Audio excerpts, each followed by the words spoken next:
రాష్ట్ర ప్రభుత్వం పంపిణీ చేస్తున్న సన్న బియ్యంలో ఫోర్టిఫైడ్ కెర్నల్స్ కలుపుతున్నారు. కానీ కొందరు ఈ కెర్నల్స్ ను ప్లాస్టిక్ బియ్యంగా భావిస్తూ అపోహలు ప్రచారం చేస్తున్నారు. ఫోర్టిఫైడ్ రైస్ తో ఆరోగ్యం బాగుంటుందని ప్రభుత్వం చెబుతోంది. అసలు ఈ రైస్ ఎలా తయారు చేస్తారు, ప్రయోజనాలేంటో చూద్దాం.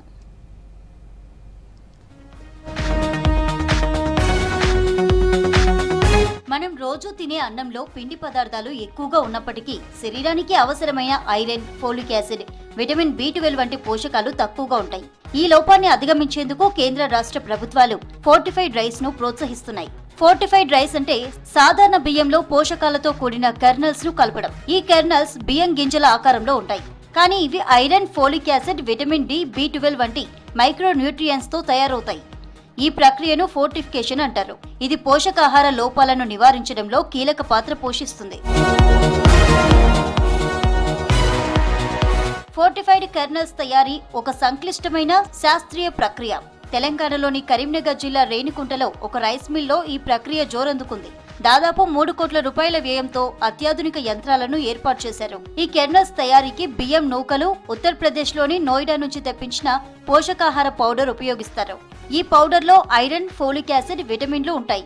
ఈ మిశ్రమాన్ని నిర్దేశిత నిష్పత్తిలో కలిపి యంత్రాల్లో బియ్యం గింజల ఆకారంలో కెర్నల్స్ గా తయారు చేస్తారు. ఈ కెర్నల్స్ ను సాధారణ బియ్యంలో క్వింటాకు 1 కిలో చొప్పున కలిపి ఫోర్టిఫైడ్ రైస్ గా రూపొందిస్తారు. జాతీయ కుటుంబ ఆరోగ్య సర్వే ప్రకారం దేశంలో 50% కంటే ఎక్కువ మంది గర్భిణీలు రక్తహీనతతో బాధపడుతున్నారు. అలాగే చిన్నారుల్లో బరువు పెరగకపోవడం, ఎదుగుదల సమస్యలు కనిపిస్తున్నాయి. ఈ సమస్యలు నివారించడంలో ఫోర్టిఫైడ్ రైస్ కీలక పాత్ర పోషిస్తుంది. తెలంగాణలో ఈ బియ్యాన్ని అంగన్వాడీ కేంద్రాలు, మధ్యాహ్న భోజన పథకాలు మరియు రేషన్ దుకాణాల ద్వారా పంపిణీ చేస్తున్నారు. గవర్నమెంట్ ఇప్పుడు ఫోర్టిఫికేషన్ అనే ప్రోగ్రామ్ స్టార్ట్ చేసింది. ఫోర్టిఫికేషన్ లో మెయిన్ ప్రోగ్రామ్ ఏంటిదంటే మన తినే రైస్ లో కార్బోహైడ్రేట్స్ తప్ప విటమిన్స్ ఉండి ఐరన్ లోపం చాలా ఉంది అని కేంద్ర ప్రభుత్వం గుర్తించి ఈ ఫోర్టిఫికేషన్ అనే ప్రాసెస్ స్టార్ట్ చేసింది. ఈ ఫోర్టిఫికేషన్లో మనం రైస్ని ఈ ఐరన్ నుండి విటమిన్స్ యాడ్ చేసి కెర్నల్స్ తయారు చేస్తాం.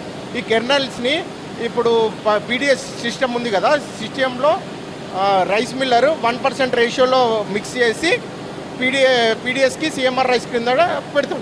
వాళ్ళు చిన్న చిన్న 1 కిలో ప్యాకెట్స్ సేల్కి చేసి నార్త్ ఇండియాలో జనాలకు అవేర్నెస్ ఉంది. వాళ్ళు తీసుకొని మన తినే ఆహారంలో ఒక 10-12 గ్రెయిన్స్లో ఇప్పుడు మనం రైస్ ఒక కప్పు గ్లాస్ బియ్యం పెట్టుకున్నాం అనుకోండి, రైస్ కుకింగ్ చేసుకుంటే అందులో ఒక 10-12 గ్రెయిన్స్ వేసుకుంటారు నార్త్ ఇండియాలో. ఆ సిస్టమ్ అనేది మనకి ఇంకా సౌత్ ఇండియాలో రాలేదు. అప్పుడు వస్తున్నప్పుడు ప్రైవేట్ మార్కెట్కి వెళ్ళిపోతాం. ఫోర్టిఫైడ్ రైస్ పూర్తిగా సురక్షితమైంది. బియ్యం లాగే వండుకోవచ్చు. ప్రజలు దీనిపై అవగాహన పెంచుకోవాలంటున్నారు నిపుణులు. ప్రస్తుతం సన్న బియ్యంలో కనిపిస్తున్న ఫోర్టిఫైడ్ కెర్నల్స్ చూసి కొందరు ప్లాస్టిక్ బియ్యంగా తప్పుగా భావిస్తున్నారు. అయితే ఈ కెర్నల్స్ బియ్యం నూకలు, పోషకాహార పౌడర్ తో తయారవుతాయని, ఇవి పూర్తిగా సురక్షితమైనవని అధికారులు స్పష్టం చేస్తున్నారు.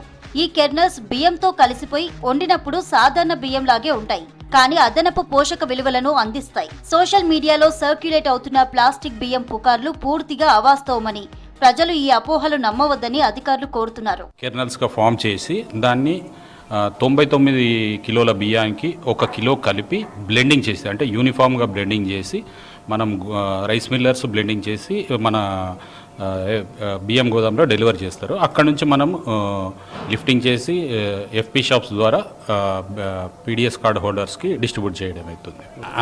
నేను డిస్ట్రిక్ట్ మేనేజర్గా దీన్ని పక్కన పెట్టకుండా కంపల్సరీ దీన్ని వాడాలని నేను రిక్వెస్ట్ చేస్తున్నాను అందరి కార్డ్ హోల్డర్స్కి. బియ్యం కంటే కొంచెం పెద్దగా ఉంటుంది, కొంచెం తెల్లగా కలర్ ఉంటుంది కాబట్టి అది అపోహ ఉన్నది. కానీ అది కంపల్సరీ అది కన్జ్యూమ్ చేయాలి. చేస్తేనే మనకు ఐరన్, ఫోలిక్ యాసిడ్, B12 అనేది మనకు బాడీకి అందుతుంది. మనకు జనరల్గా మనము నాఫెడ్, హాకా నుంచి మనకు సప్లై అవుతాయండి. మా సప్లై అయిన తర్వాత మేము రైస్ మిల్లర్స్కి ఇస్తే రైస్ మిల్లర్స్ వాళ్ళు బియ్యంలో కలిపి బ్లెండింగ్ చేసి మనకు సప్లై చేస్తారు. దొడ్డు బియ్యం ప్రాసెస్, సన్న బియ్యం ప్రాసెస్ ఏమండి, ఈ 45 కెర్నల్స్ అనేది దొడ్డు బియ్యంలో ఉంటాయి, సన్న బియ్యంలో ఉంటుంది. మనం గత 2 నెలల నుంచి సన్న బియ్యం ఇస్తున్నాము, దాంట్లో కూడా మనకు కెర్నల్స్ ఉంటాయండి. ఇదే కాకుండా మనకు హాస్టల్స్, మిడ్ డే మీల్స్ కూడా ఇవే సేమ్ బియ్యం సప్లై చేస్తున్నాం, దాంట్లో కూడా 45 కెర్నల్స్ ఉంటాయి. పోషకాలలో ఖచ్చితంగా తేడా ఉంటుందండి, ఎందుకంటే కెర్నల్స్లో ఐరన్, ఫోలిక్ యాసిడ్, B12 ఉంటుంది కాబట్టి పోషకాలలో ఖచ్చితంగా తేడా ఉంటుంది. ప్రతి మనిషికి అవసరం కాబట్టి గవర్నమెంట్ ఆఫ్ ఇండియా ఏప్రిల్ 2023 నుంచి ఈ స్కీమ్ ప్రవేశపెట్టడం జరిగిందండి. రేణికుంటలో తయారు చేసిన కెర్నల్స్ ను కేంద్ర ప్రభుత్వం అన్ని రైస్ మిల్లులకు పంపిణీ చేస్తోంది. అయితే ప్రస్తుతం ఇవి పౌర సరఫరాల శాఖ అందిస్తున్న సన్న బియ్యానికే పరిమితం కాగా భవిష్యత్తులో బయట దొరికే బియ్యంలోనూ కెర్నల్స్ కలిపి వండుకోవడం వల్ల ప్రతి ఒక్కరికి కావలసిన పోషకాలు సమపాలల్లో అందే అవకాశం ఉంటుంది. ఉత్తర భారతదేశంలో ప్రైవేటు కిరాణాల్లో, సూపర్ మార్కెట్లలోనూ కిలో ప్యాకెట్స్లలో కెర్నల్స్ అమ్ముతున్నారు. ఫోర్టిఫైడ్ రైస్ పథకంతో తెలంగాణ ప్రభుత్వం ప్రజల ఆరోగ్య సంరక్షణలో ఒక అడుగు ముందుకేస్తోంది.